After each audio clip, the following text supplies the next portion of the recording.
La forêt est sans aucun doute l'un des éléments les plus importants de la nature. Mais qu'est-ce qui arrive quand elle passe au feu? Comment est-ce qu'elle gère un événement pareil?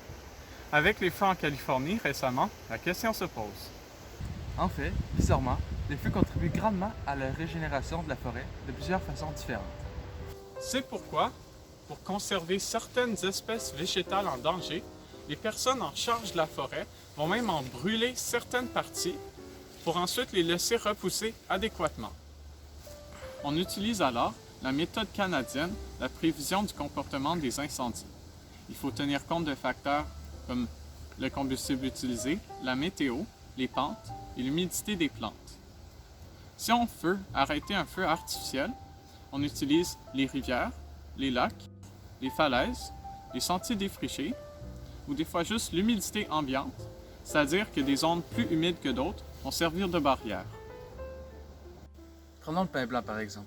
Dans une situation où on voudrait le préserver, on pourrait brûler une section de la forêt pour éliminer la compétition, pour donner le maximum d'espace pour repousser. Lui, il survivrait grâce à sa résistance au feu. Après celui-ci, les jeunes pins auraient une longueur d'avance sur le reste de la flore et de beaux espaces lumineux pour se développer. Mais qu'est-ce qui fait que les feux sont si bons pour la forêt? Voici quelques raisons concrètes. Les feux libèrent plusieurs éléments nutritifs dans le parterre forestier et la cendre produite par les feux enrichit le sol.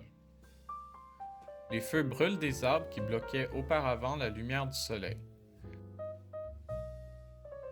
Les ouvertures de lumière stimulent la croissance de nouvelles plantes. Les zones brûlées sont très invitantes pour plusieurs insectes, notamment les coléoptères comme le scarabée, qui libèrent les éléments nutritifs stockés dans les arbres et qui éliminent les arbres morts ou trop âgés. Ces insectes attirent d'ailleurs certains oiseaux, comme le pic, qu'on a eu la chance de rencontrer.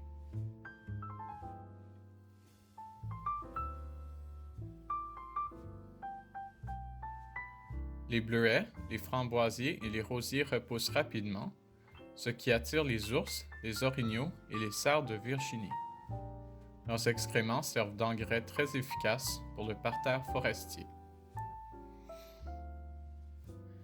Évidemment, il faut se rappeler qu'un feu est seulement bénéfique lorsqu'il est contrôlé. Et voilà, c'est ce qui concluait notre présentation. Merci de l'avoir regardé et nous espérons que vous avez appris quelque chose.